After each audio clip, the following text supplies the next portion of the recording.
Boa tarde a todos. É uma alegria estar aqui num evento tão prestigioso sobre seguros.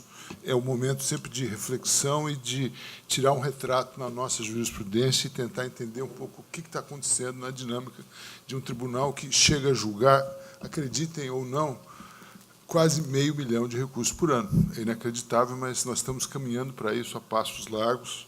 A esperança que temos agora é que, com a aprovação da PEC 209 na Câmara, que é a PEC 10 no Senado, nós possamos criar um filtro de relevância da questão federal para poder realmente julgar o que é mais relevante de maneira mais célere também, julgar menos para julgar melhor.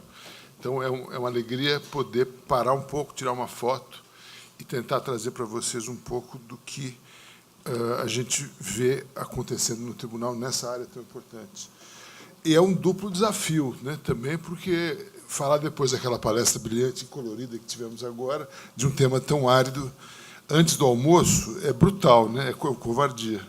E o segundo desafio, óbvio, eu sou a barreira que separa vocês do almoço, então eu espero não aborrecê-los muito com um tema que eu espero que seja interessante. Antes de falar da jurisprudência do STJ, eu quero falar um pouquinho do conceito, a função, das cláusulas limitativas no Código de 16, no novo Código, como é que é a abusividade no Código, no CDC, e depois podemos, enfim, chegar à jurisprudência. As cláusulas limitativas, elas, de fato, são talvez as mais importantes do contrato de seguro, porque elas permitem determinar com precisão os riscos assumidos pelo segurador. Alguns doutrinadores dizem que essas cláusulas, na verdade, são hipóteses de não incidência, de inexistência de seguro ou de não seguro, né? Ou seja, nessas situações onde há uma cláusula limitativa, não houve contratação de seguro. Quando há uma exclusão do risco, o segurador manifesta expressamente a sua vontade de não cobrir esse risco. Se ele se verifica, o sinistro fica fora, portanto, dos limites.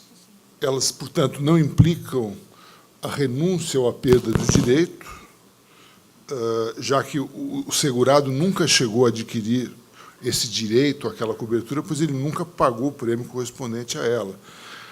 Há também, na doutrina, quem classifique esse risco excluído como um risco acessório, no sentido de ser acessório ao risco genérico, aquele risco principal que é previsto no contrato de seguro. O exemplo, acho que talvez mais claro, é um seguro de acidentes pessoais, onde o risco genérico, o risco principal é aquele definido na cláusula de cobertura, e a cláusula de exclusão, ela define lá andar de motocicleta, praticar esportes radicais, isso está excluído da cobertura contratada e, portanto, seria um risco acessório. A função é muito importante dessas cláusulas de limitação, porque elas acabam por proteger o consumidor, o aderente, né, do contrato, ao delimitar com precisão qual é a efetiva cobertura do seguro contratado. Uma cláusula de exclusão bem redigida, em conjunção com a cláusula positiva de cobertura, ela permite entender claramente o que está e o que não está coberto. E elas também têm uma função importante, que é de homogeneizar os riscos que a seguradora assume, o que permite ganhos de escala óbvios e também uma compensação estatística, o que acarreta uma redução do prêmio. Portanto, é uma maneira também de proteger o consumidor. Por isso, na linguagem de um doutrinador português importante, Moutinho de Almeida, as cláusulas que definem o risco de modo positivo ou através de exclusões e limitam a garantia devem ser controladas quanto à sua abusividade de modo muito parcimonioso, o que leva a uma reflexão, talvez, sobre a conveniência ou não de permitir que essas cláusulas sejam controladas de ofício, né? A sindicabilidade judicial delas pode se dar de ofício ou não.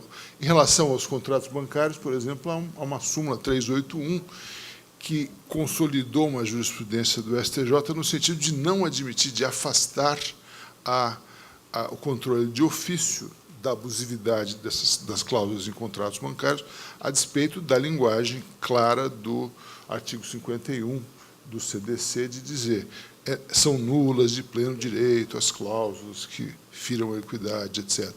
Isso é uma reflexão. É claro que não há nenhum julgado que restrinja a sindicabilidade de ofício dessas cláusulas limitativas, até porque a minha hipótese, e me parece que ela foi confirmada, é que o STJ, na sua missão constitucional de definir o direito infraconstitucional válido no país, tem afirmado majoritariamente a autonomia da vontade, a prevalência da autonomia da vontade nesse tipo de contrato também. Como era a exclusão de risco no Código Revogado de 1916? Havia um artigo expresso que tratava disso, o artigo 1460, que dizia: quando a apólice limitar ou particularizar os riscos de seguro, não responderá por outros o segurador. O artigo 1461 permitia uma restrição na apólice, mas dizia que, fundamentalmente, o risco deve compreender também prejuízos resultantes ou consequentes, tais como estragos para evitar o sinistro, minorar o dano ou salvar a coisa, que tem paralelo num outro dispositivo do Código de 2002. Aquele artigo 1460, contudo, não tem paralelo no artigo, no novo Código, mas o novo Código fala em riscos pré-determinados e riscos assumidos pelo segurador, o que já, desde logo, reafirma a centralidade dessas cláusulas de exclusão de risco no novo ordenamento. O problema, como bem apontado agora, é realmente saber em que medidas essas cláusulas são ou não abusivas, né? O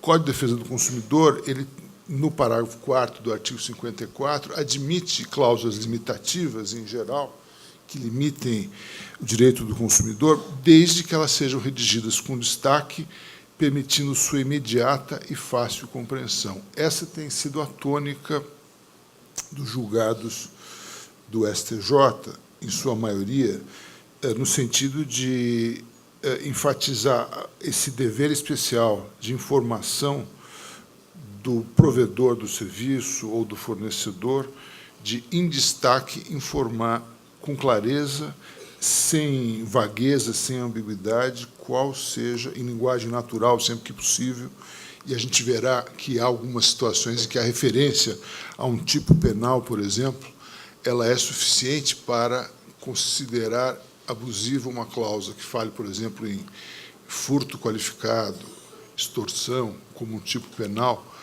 é considerada na jurisprudência, pelo menos em alguns casos, como suficiente para caracterizar a abusividade, já que o dever de informação, que é especial num contrato de adesão, né, ele não foi cumprido e, portanto, a cláusula é considerada abusiva. As cláusulas limitativas, elas trazem algumas dificuldades especiais de interpretação por conta do artigo 51, inciso 4 do CDC, que, de maneira bastante vaga, considera nulas de pleno direito as cláusulas que prevejam obrigações consideradas iníquas, abusivas, que coloquem o consumidor em desvantagem exagerada ou sejam incompatíveis com a boa-fé ou a equidade. Isso, obviamente, dá ensejo a uma interpretação que, muitas vezes, acaba destoando do que depois vem a ser decidido no STJ. Um exemplo a que eu me refiro, em mais de um julgado, aqui veremos depois, é a questão das cláusulas de perfil. Por exemplo, em seguros de veículos, há uma cláusula de perfil que garante um prêmio menor caso haja a exclusão de motoristas até uma certa idade, tipicamente 25 anos, ou em certas áreas. Isso, em alguns julgados de tribunais estaduais, vinha sido considerado abusivo. O tribunal tem afirmado a possibilidade de, desde que obedecidas as condições do artigo 54, seja válida a cláusula. A interpretação, obviamente, em se tratando de uma limitação, deve ser restritiva, e o contrato de adesão, né, como é o contrato de seguro, tem a interpretação sempre contra proferentem, sempre contra o segurador, a favor do aderente, do segurado, sempre que houver cláusulas ambíguas ou contraditórias nos termos do artigo 423 do Código de 2002. A interpretação dos contratos, portanto, é central aqui, né? Como é que ela deve se dar? Ela deve se dar nos termos da boa-fé, que, em se tratando de seguros, é a boa-fé mais estrita, a ubérrima boa-fé, ou a utmost good faith, como diz o artigo 765 do Código de 2002, o Código Civil de 2002, que erigiu a boa-fé como a regra geral de interpretação de todos os contratos. A boa-fé, ela tem, todos sabemos, uma tripla função. Ela tem uma função de permitir a interpretação do contrato, de limitar os direitos e deveres do contrato, e também como fonte de deveres laterais de conduta ou deveres acessórios, tais como cooperação, proteção de interesses recíprocos impostos a todos que integrem o vínculo obrigacional, deveres de cuidado, de transparência, de prestar informações, de esclarecimentos, de colaboração e de guardar segredo. Esses são, fundamentalmente, em um resumo muito apertado, as principais características da interpretação dos contratos em geral e dos contratos de seguro claramente, né? Então, vamos começar com a jurisprudência do STJ. Nós temos aqui um julgado de relatoria do ministro Massami, que trata de seguro de vida, acidentes pessoais, e se refere àquele dispositivo a que eu fazia menção, o artigo 1460 do Código Civil de 16, e a necessidade de demonstração inequívoca das limitações. Então, diz ele, as limitações contidas no artigo 1460 do Código de 16 devem constar de forma expressa, clara e objetiva, de modo a evitar qualquer dúvida em sua aplicação, sob pena de inversão na interpretação a favor do aderente, da forma como determina o artigo 423 do Código, aí já o Código Novo, decorrentes da boa-fé objetiva e da função social do contrato. Portanto, desde que preenchidas essas condições de clareza, de exaurimento do dever de informação, é possível afirmar a validade da cláusula. Num outro julgado, sobre seguro de vida, a questão de omissão no preenchimento do questionário,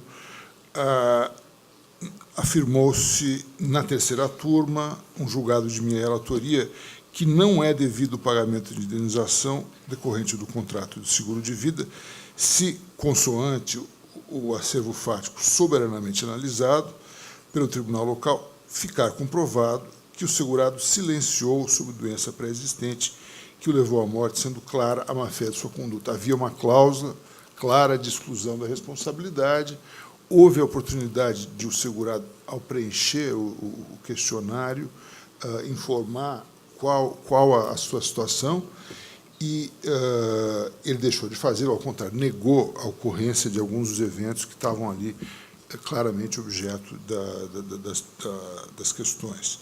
Essa é, aliás, uma questão interessante, paralela, e não temos tempo de entrar nela, a extensão da boa-fé nos contratos de seguro, né?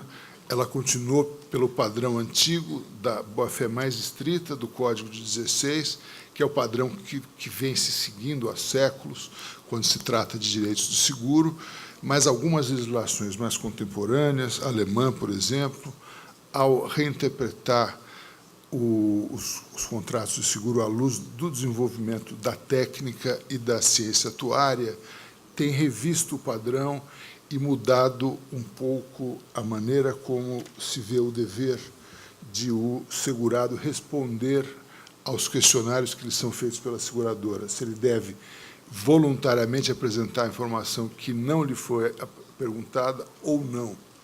No nosso padrão, que prevalece ainda a boa-fé mais estrita, continua, pode-se argumentar com bastante razoabilidade, a prevalecer esse entendimento originário do nascimento dos seguros, né, na época dos descobrimentos, por exemplo, para assegurar o navio era necessário garantir que as declarações fossem as mais estritas, de mais estrita boa-fé, porque a simetria informacional era de tal ordem que, de outro modo, o segurador seguramente seria lesado.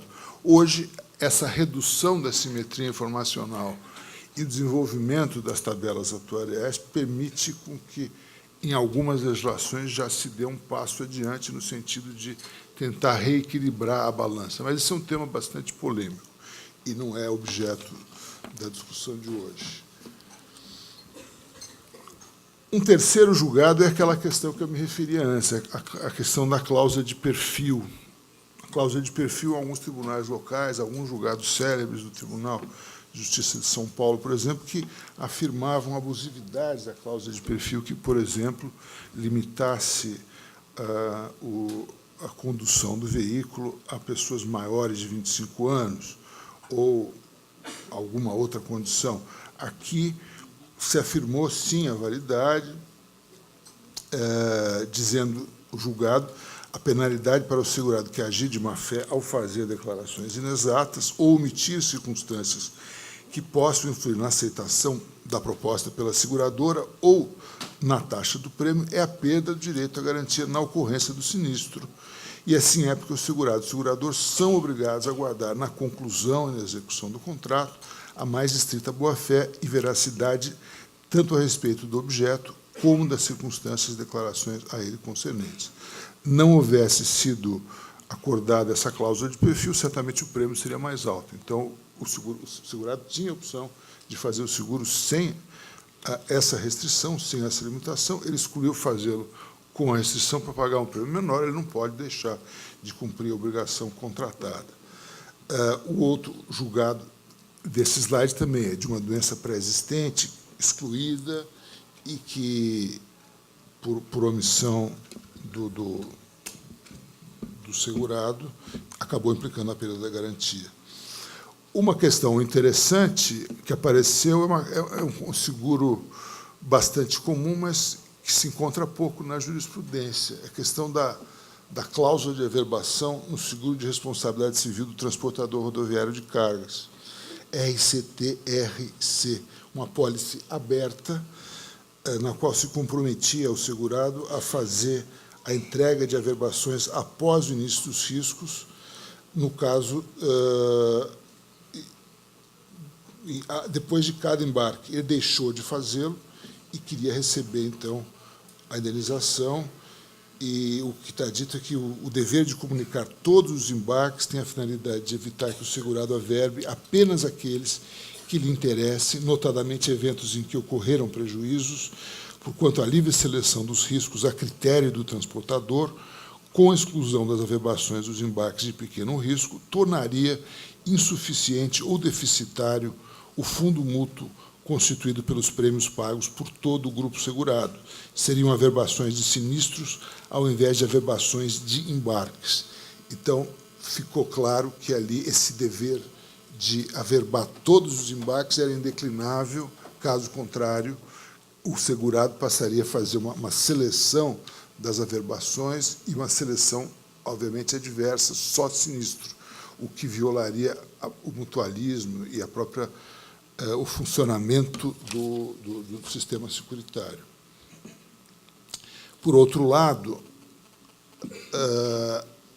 numa análise da questão da cláusula de valor médio de mercado no seguro de automóvel, o tribunal constatou abusividade da cláusula, que impõe o cálculo da indenização com base no valor médio de mercado do bem vigente na data da liquidação do sinistro, porque ela onera desproporcionalmente o segurado, colocando numa situação de desvantagem exagerada, o que vai de encontro ao princípio indenitário. É claro que os veículos sofrem, com o tempo, uma depreciação, e quanto maior o lapso entre o sinistro e o dia do efetivo pagamento, menor será a recomposição do patrimônio garantido. Isso ocorre no Brasil, né, apesar de nós vivermos um período de uma inflação não tão significativa como aquela que vivemos no passado, ainda esse lapso grande implica uma perda para o consumidor. Estamos longe de uma situação que eu sempre descrevo quando me falam de boa-fé em contrato de seguro, uma experiência vivida. Quando eu estudei na Alemanha, num certo dia, entraram no meu apartamento, arrombaram a janela, levaram um sobretudo, que era fundamental, né, para eu andar no frio, e um laptop, que era fundamental para eu escrever minha tese. A polícia foi lá no mesmo dia, tirou uma impressão digital, parece o Brasil, né? E, no dia seguinte, a seguradora, o representante da seguradora, foi lá e falou, espera aí, quanto o senhor acha que custa esse sobretudo? Acho que mais ou, Cachemir, mais ou menos isso. E esse laptop, tem o recibo? Não tem problema. Então, mais ou menos isso. Fez o cheque na hora. Eu saí na hora, no dia seguinte, para comprar um sobretudo novo e um computador novo. Então, são realidades completamente diferentes. Por isso que, quando se fala de boa-fé objetiva, Treu und Glauben, é bonito no ordenamento alemão. Não sei se aqui funciona do mesmo jeito. Espero que sim. Estamos mudando. A questão também, essa questão é até meio, ela seria de humor negro se não fosse uma questão até meio caricata. Quer dizer, o segurado sofreu um acidente vascular cerebral e entendeu que isso era coberto por o seguro de acidentes pessoais. Então, obviamente, isso não é um acidente pessoal. Então, obviamente, aqui também um caso em que se definiu um acidente pessoal, né? Num caso de invalidez permanente por acidente, ela garante o pagamento de uma indenização relativa à perda, redução ou impotência funcional definitiva, total ou parcial, de um membro ou órgão por lesão física causada por acidente pessoal coberto. E aqui, com base numa circular da SUSEP, nós procuramos ressaltar a importância dessa definição e ao mesmo tempo, a clareza dessa definição. Uma tendência que nós temos notado no tribunal, aliás, é o recurso a essas normas infralegais, regulatórias, todo esse aparato regulatório de seguros, né? A SUSEP, o Conselho Nacional de Seguros, tem uma função. Serve para garantir, tanto ao segurador como ao segurado, segurança jurídica naqueles seguros que são contratados. Então, é importante sempre fazer um diálogo da lei com a norma infralegal, com a norma regulatória, que permite ter segurança jurídica no que foi efetivamente contratado. Um outro caso também de definição de invalidez, onde se discute exatamente uma mudança do entendimento do que era invalidez laborativa permanente total por doença, invalidez funcional permanente total por doença. Então, aqui há nuances técnicas. O fundamental RT, me parece, é exatamente esse diálogo entre a normatização, né, legal e regulatória, para que se chegue a uma estabilidade dos julgados. Esse julgado é de responsabilidade por danos a terceiros, em caso de seguro de automóveis. Também havia dúvida quanto à extensão da cobertura. A cláusula de cobertura, a cláusula de limitação, tinha um conteúdo bastante claro. Houve uma controvérsia e houve uma reforma de um julgado para delimitar qual era a extensão da cobertura no caso desse tipo de seguro. No caso seguinte, eu propus uma mudança, o que os americanos talvez chamassem de sinalização da jurisprudência, já que a nossa jurisprudência vai passar a ter um caráter mais vinculante, né, de formação de precedente, no caso da exclusão por embriaguez e da desnecessidade de prova da causalidade. Nós temos uma jurisprudência no STJ que entendia que a cláusula de exclusão da responsabilidade em caso de embriaguez era inválida ou era relativizada pela necessidade da prova da causalidade do nexo causal entre embriaguez e dano, embriaguez e acidente. É uma jurisprudência bastante antiga, que vinha de um tempo em que não havia o rigor que hoje há na legislação de trânsito quanto à questão do álcool. Me pareceu que, diante da mudança do cenário legislativo, da intolerância, da tolerância zero com álcool, não há mais, hoje, falar em nexo causal, né? Quer dizer, se a cláusula claramente exclui a condução do veículo automotor com a ingestão de álcool, quer dizer, não há mais que indagar se há nexo causal ou não, né? Quer dizer, é um comportamento que é perfeitamente possível de excluir. Esse foi um primeiro julgado. A rigor, não é um precedente ainda, né? Talvez devêssemos ainda ter uma reiteração desse precedente, mas isso caminha, me parece, espero, para isso, a decisão é da terceira turma, do órgão fracionário, seria conveniente esperar um julgamento ainda da segunda sessão do Superior Tribunal de Justiça, que uniformiza o entendimento das duas turmas, né, de direito privado. O precedente seguinte é um caso, mais uma vez, de cláusula de perfil, aqui de relatoria da ministra Nancy Andrighi, que diz: fere a boa-fé objetiva a pretensão do segurado ao recebimento de indenização securitária em caso de sinistro causado por condutor com menos de 25 anos de idade, se no contrato há cláusula expressa de exclusão da cobertura para essa limitação. Então, é mais um precedente no qual se afirma a validade, a não abusividade da cláusula de perfil. Aqui também, mais um caso em que se afirma a validade de uma cláusula de exclusão, uma cláusula limitativa, que, no caso, vedava ou que excluía a cobertura no caso de um racha, de uma disputa, de uma corrida automobilística. E aqui havia uma dupla violação, menor de 26 anos, no caso, possuía 21 anos o condutor, e participou de um racha. Portanto, o ministro Salomão aqui afirmou claramente a violação da cláusula, a importância da boa-fé objetiva, do equilíbrio. Aqui, um caso de seguro de transporte, proteção de frota contra táxis, lotações, vans, e houve um sinistro de caminhão particular. Diz o ministro Salomão, relator do julgado: se o transportador contrata seguro visando a proteção da carga pertencente a terceiro, em regra, não pode ser considerado consumidor, uma vez que utiliza os serviços securitários como instrumento no processo de prestação de serviços e com finalidade lucrativa. O transportador que contrata seguro, objetivando a proteção de sua frota veicular ou contra danos causados a terceiros, em regra, enquadra-se no conceito de consumidor, pois é destinatário final do produto. Nesse precedente, se trata de uma cláusula de gerenciamento de risco.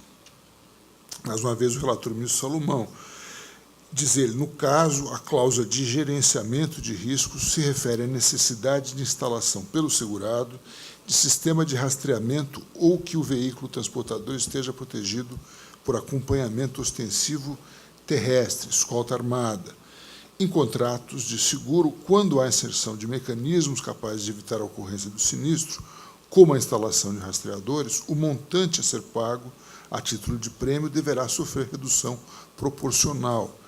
Parte da premissa de que, onde há o maior risco de sinistro, o prêmio será maior.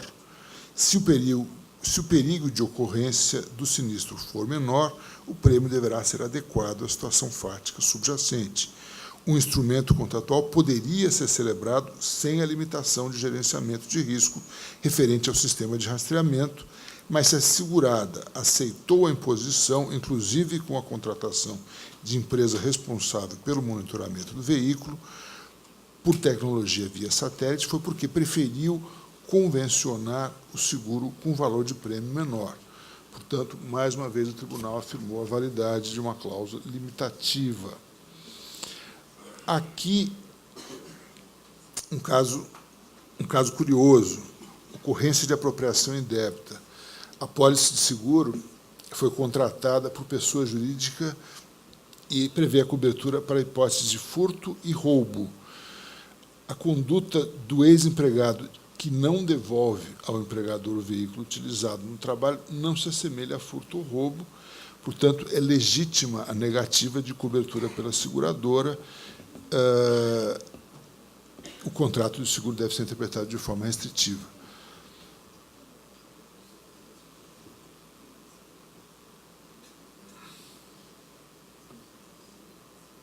Já aqui aparece aquela situação a que me referia antes, o uso de uma expressão, de um jargão jurídico, no caso, furto qualificado, a cobertura apenas contra furto qualificado, uma definição que parece imprecisa à vista da exigência do parágrafo 4º do artigo 54 do CDC e também do artigo 423 do Código Civil de 2002. Diz o julgado, a cláusula que garante a proteção do patrimônio do segurado apenas contra o furto qualificado, sem esclarecer o significado e o alcance do termo qualificado, bem como a situação concernente ao furto simples, está aivada de abusividade por falha no dever geral de informação da seguradora e por sonegar ao consumidor o conhecimento suficiente acerca do objeto contratado. Não pode ser exigido do consumidor o conhecimento de termos técnicos jurídicos específicos, ainda mais a diferença entre tipos penais de mesmo gênero. Pode-se dizer que a cláusula não foi vaga nem imprecisa, já que fez uma remissão expressa a uma figura legal muito clara para um profissional de direito. Mas o consumidor não é obrigado a ter esse conhecimento técnico específico, portanto, a linguagem da cláusula deveria ter sido adequada para que o dever de informação do fornecedor, do segurador, fosse efetivamente cumprido à exaustão. Aqui, mais uma vez, aparece uma questão de uso de jargão jurídico, cobertura contra roubo. O ministro Buzzi foi o relator. Diz ele, a cláusula contratual remissiva a conceitos de direito penal, furto e roubo, segurado vítima de extorsão. Há uma tênue distinção entre o delito do artigo 157 do Código Penal e o tipo do artigo 158, critério de entendimento do homem médio, a relação contratual submetida às normas do CDC, há um dever de cobertura caracterizado. Portanto, se entendeu que a remissão a normas legais, ainda que dificilmente possa ser acusada de vaga e imprecisa, ela não atende a um dos requisitos de clareza na interpretação, que é a de fazer com que o homem médio entenda exatamente qual é o objeto do que está sendo contratado.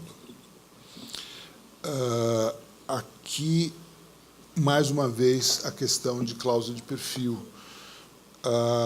Diz a ministra Nancy, relatora do acórdão, já em 2009, é válida a cláusula contratual que isenta a responsabilidade da seguradora quando o veículo circula habitualmente em região distinta da declarada no contrato de seguro, pois é com base nas informações prestadas pelo segurado que a seguradora avalia a aceitação e arbitra o valor da prestação a ser paga. Portanto, mais uma vez, essa ideia de que a contraprestação ela tem que corresponder exatamente ao que foi contratado. No caso, houve uma redução do prêmio em razão dessa restrição voluntariamente aceita pelo segurado, ela não foi cumprida, o seguro não é devido, é válida a cláusula.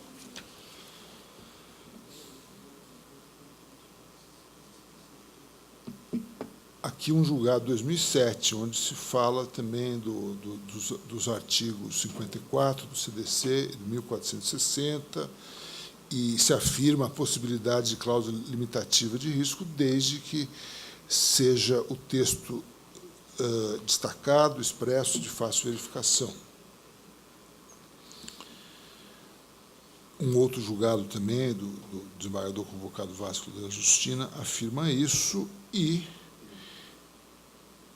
por fim, o seguro D&O. Esse é um julgado bastante recente, acho que é o primeiro julgado do STJ sobre isso, e responsabilidade dos administradores. A controvérsia aqui era definir, se houve omissão dolosa de informações quando do preenchimento do questionário de risco para fins de renovação do seguro de responsabilidade civil de diretores e administradores de pessoa jurídica, o seguro D&O, né? E 2, se é devida indenização no caso de ocorrência de insider trading. Na hipótese, as informações prestadas pela tomadora do seguro e pelo segurado no questionário de risco não correspondiam à realidade enfrentada pela empresa no momento da renovação da pólice, o que acabou por induzir a seguradora em erro na avaliação do risco contratual, a omissão dolosa quanto aos eventos sob investigação da Comissão de Valores Mobiliários, dá respaldo à sanção de perda do direito à indenização. A CVM já estava investigando o insider trading, isso não foi informado, foi omitido, e essa omissão foi considerada na origem pelos tribunais locais como uma omissão dolosa. Esse seguro de responsabilidade civil D&O, né, de administradores, de diretores, ele só cobre atos culposos de diretores, administradores e conselheiros, aqueles praticados no exercício de suas funções, os atos de gestão, portanto, em outras palavras, atos fraudulentos e desonestos de favorecimento pessoal e práticas dolosas lesivas à companhia e ao mercado, a exemplo do insider trading, não estão abrangidas na garantia securitária. Com isso, nós fizemos um percurso, eu espero não esgotar o tempo, né? Porque falar menos é falar mais, espero, assim como julgar menos é julgar mais, falar menos é falar mais. Afinal de contas, eu estou separando vocês do almoço. Me parece que a hipótese que eu tinha se confirma. É uma análise que, obviamente, não é exaustiva, mas precisaríamos de um robô de inteligência artificial, talvez, para vasculhar os inúmeros julgados do STJ. Haverá contradições, e é impressionante como elas se repetem. Quando você julga centenas de milhares de processos, as contradições são inevitáveis. Às vezes, dentro de um mesmo gabinete, se julga A e se julga B em sentidos antagônicos. Mas o sentido me parece claro: afirmação da autonomia da vontade, afirmação da perfeita possibilidade de a cláusula limitativa dos contratos de seguro conviver com a proteção plena do consumidor e a proibição da abusividade das cláusulas contratuais. O STJ me parece que tem procurado preservar, então, a autonomia da vontade, os cânones interpretativos razoáveis, né, a boa-fé objetiva, o equilíbrio, a comutatividade entre as partes, e, numa análise, assim, nesse retrato que fizemos hoje da jurisprudência do STJ, parece que estamos numa situação de equilíbrio, onde se afirma que a função das cláusulas de exclusão de risco é uma função importante, porque ela pode proteger o consumidor, ela pode proteger também o segurado, pode proteger as duas partes, e ela tem uma função de permitir um equilíbrio, uma homogeneização de risco, uma compensação estatística adequada, e esperamos todos uma redução do prêmio do seguro. Muito obrigado. Falar bem rapidinho, que se você não tomou o tempo deles, não sou eu que vou tomar. Mas eu queria fazer só uma pequena colocação, que é com respeito à questão do seu sobretudo do seu computador. Você disse que a janela estava arrombada, que a polícia chegou no mesmo dia, que no dia seguinte a seguradora pagou. Se aqui tiver uma janela arrombada, a polícia no mesmo dia apurar que alguém entrou na casa, acho que o recebimento também é rápido. O problema é o que vem antes. E concordo plenamente, as cláusulas elas não são limitativas de direito. Eu acho que essa é uma frase que a gente tem que mudar, porque é exatamente o que o senhor disse, né? Se não há o pagamento do prêmio, não há direito algum. Elas estão deixando claro o que é coberto e o que é excluído, e isso não há nenhuma infringência com relação ao direito do consumidor. Então, me parece que essa é a preocupação que a gente tem que ter. Se essa exclusão é clara, quase intuitiva, né? E se isso está lá exposto, é porque foi considerado no desenho do produto. Então, a exclusão faz parte do contrato de seguro. Ela tem que estar lá presente. Então, eu fico muito assim, agradecida e fico muito feliz de pensar que é nesse caminho que a gente tem caminhado, no reconhecimento e na valoração do contrato, porque por algum tempo me pareceu que o contrato desembargador era uma coisa que podia até deixar de existir, porque ele servia só para ser desrespeitado. E, ultimamente, a gente tem visto que não. Tem tido aí um solene reconhecimento da validade daquilo que é acordado, chamando todas as partes que contrataram para cumprirem seus deveres. Então, essa colocação que eu queria fazer, eu vou abrir a palavra para os demais membros da mesa e depois peço que o senhor faça um comentário, por favor. Obrigada. Bem, bom dia a todos. Ministro, boa tarde. Ministro, queria lhe agradecer pela excelência da sua conferência, porque nós sabemos o quanto não é fácil compreender a técnica, a ciência do seguro e traduzir isso dos julgados. Nós sabemos dos esforços, não só dos ministros, mas também dos desembargadores, dos magistrados em geral, porque estudar o direito já é complexo. E estudar o direito do seguro, que é uma ciência em nível internacional e fundamental para o desenvolvimento de uma sociedade moderna, porque não existe desenvolvimento sem crédito e sem o seguro. São duas indústrias fundamentais. Estão aí as indenizações que o mercado de seguros paga anualmente, devolve aos segurados, contribuindo com o desenvolvimento do próprio país, mas tudo isso, volto a dizer, baseado em estudos científicos, sendo emprestado, por exemplo, conceitos de atuária, matemática, estatística, do próprio direito. Sem isso, não há seguro. Sem risco, que é fundamental, não há a essência do negócio jurídico do seguro. E examinar o risco, como falamos, precificá-lo, subscrevê-lo, compreendê-lo, é uma tarefa muito difícil, porque seguro não é jogo e aposta. Seguro é uma atividade que tem que ser tratada com todos os cuidados de uma ciência, já que ela pressupõe a necessidade de uma administração de um fundo atuarial que não pertence ao segurador. Conceder mais do que efetivamente se obrigou no negócio jurídico de seguro é, sem dúvida, atuar com um enorme temor em prejuízo do bem maior, que é a mutualidade. Então, eu queria apenas registrar essas ideias, ministro, e dizer que estou muito feliz em perceber o quanto Vossa Excelência conseguiu traduzir exatamente esse pensamento do direito seguro e, sobretudo, pelo fato de que essa indústria tão pujante mostra hoje aqui esse plenário cheio, ao meio-dia, aliás, a 13h, né, de um sábado, mostra como é importante essa indústria para todos nós. Era só isso. Muito obrigado.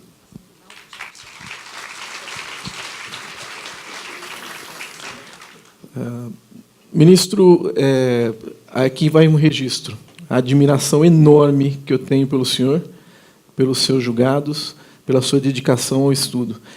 Não há decisão judicial que se combata quando ela vem fundamentada e quando ela demonstra a dedicação que o magistrado teve. Então, na verdade, é só um registro de agradecimento. De agradecimento à sua dedicação ao mercado de seguros. Então, muito obrigado.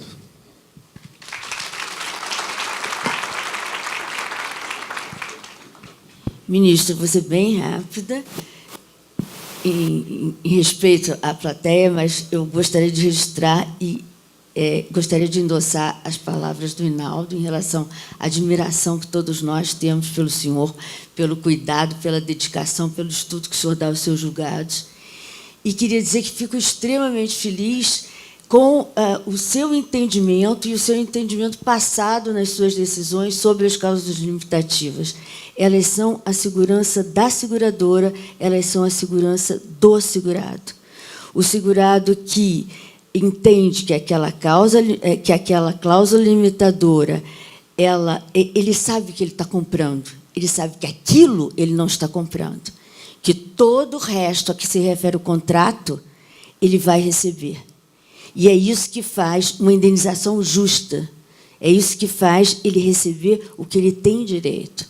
Porque, se ele recebeu o que ele não tem direito, isso vai para o bolso do outro que está naquela mutualidade. Então, isso é uma forma justa que atinge o segurado e que atinge toda a sociedade.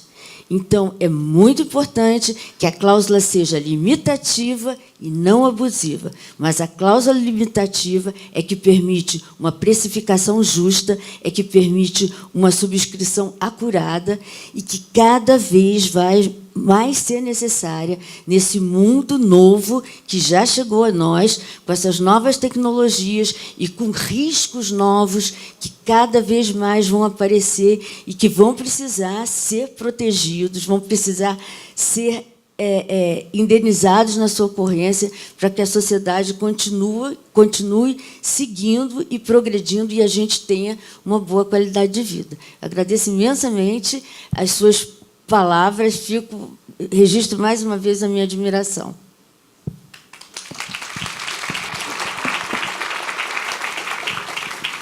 Eminente ministro Ricardo Cueva, eu faço minhas aqui também as palavras que foram lançadas pelos que aqui me antecederam.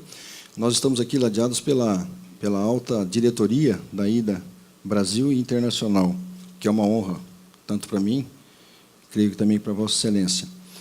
E parabenizá-lo também, evidentemente, pelo brilho da palestra, pelas esclarecedores lições e situações que foram colocadas por Vossa Excelência, apontando a orientação do Superior Tribunal de Justiça nessas questões de seguro. Na realidade, o que nós apreciamos, e aliás, que nós vivenciamos e vemos, é que as cláusulas limitativas elas são, na realidade, vistas diante de uma patologia do contrato de seguro. Porque, a meu modo de ver, eu não tenho aqui as estatísticas, não tenho como aferir isso, os seguros não são pagos como foram pagos a Vossa Excelência na Alemanha no dia seguinte. Mas eu tenho assim a informação também de que, na grande parte, se não a maior parte, os seguros são pagos dentro dos prazos estabelecidos na apólice, verificado o sinistro de acordo com o contrato que está celebrado. As patologias surgem e daí a necessidade de podermos ter que enfrentar essas questões relativas a intelecção dessas cláusulas limitativas. Mas, infelizmente, ministro, o que eu observo também é que nem todos os processos e as discussões das causas que chegam ao judiciário, elas chegam até o STJ e têm condições de ser apreciadas pelo Superior Tribunal de Justiça na forma como poderiam ser. Pelas limitações constitucionais mesmo, decorrentes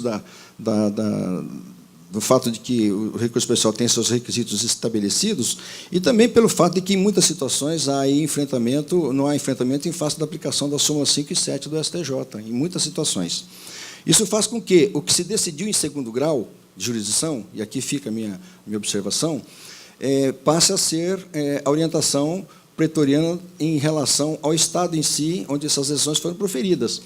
E, dentro disto, surge mais um problema. O que eu vejo também é que a advocacia que trabalha com seguros, ela deve estar plenamente antenada para não tratar os casos dos processos envolvendo as questões securitárias como processo de massa dentro dos seus respectivos escritórios.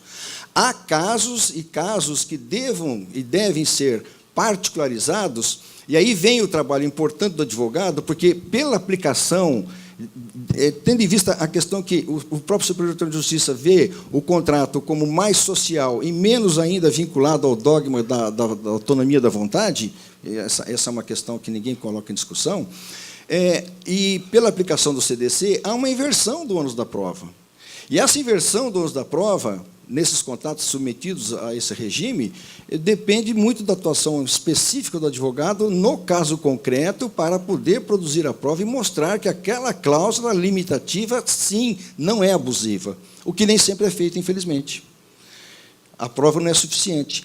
E não há possibilidade de retorno, depois disso, desse entendimento de segundo grau, muitas vezes no Superior Tribunal de Justiça, porque há algumas limitações que impedem essa aferição e daí a própria consequência de que certas situações não serão examinadas no seu todo, inclusive pelo Superior Tribunal de Justiça. Mas, dentro disso, então, eu só quero dizer e concluir que Vossa Excelência foi preciso na demonstração dessa questão relativa a essas patologias que são enfrentadas e que são decorrentes dessas cláusulas abusivas, e evidenciou nos acordos que Vossa Excelência trouxe a lume aqui, que são enfrentados no Supremo Tribunal de Justiça, caso a caso, que se chega ali à apreciação, para o exame de inconcreto se há ou não essa abusividade, que é muito importante o exame dessa abusividade para aferir que esse equilíbrio que deve existir no contrato, essa equidade no contrato entre o risco e o prêmio, possa ser mantido até que, evidentemente, não ocorra aí nenhum tipo de lesão ao consumidor. E Vossa Excelência mostrou muito bem isso nos votos que foram colocados à apreciação, de maneira que eu não tenho indagações a fazer, evidentemente, mas apenas parabenizar Vossa Excelência, mais uma vez, pela clareza e lucidez com que demonstrou aí essas diversas tratativas e situações vivenciadas no Superior Tribunal de Justiça, em especial por Vossa Excelência também, que decidiu muito desses casos que fazem aí a jurisprudência brasileira. Meu muito obrigado.